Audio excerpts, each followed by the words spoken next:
Allahu moj, ja sam tvoj rob, sin tvog roba, sin tvoje robinje. Moje tjeme je u tvojoj ruci. Tvoja naredba na meni je uvijek ispunjena i tvoja odredba nad mnom je pravedna.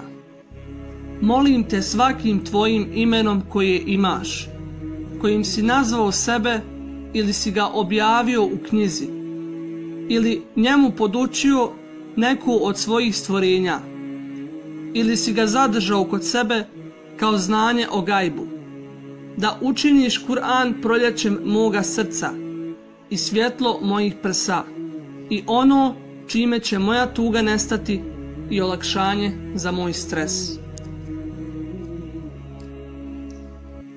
Prenosi se od Abdullaha ibn Mesuda radijallahu anhu da je rekao je Allahov poslanik sallallahu alejhi ve sellem: neće nikada rob kada ga zadesi briga i tuga izgovoriti sljedeće riječi, a da neće Allah odgnati od njega brigu i zamijeniti tugu sa radošću.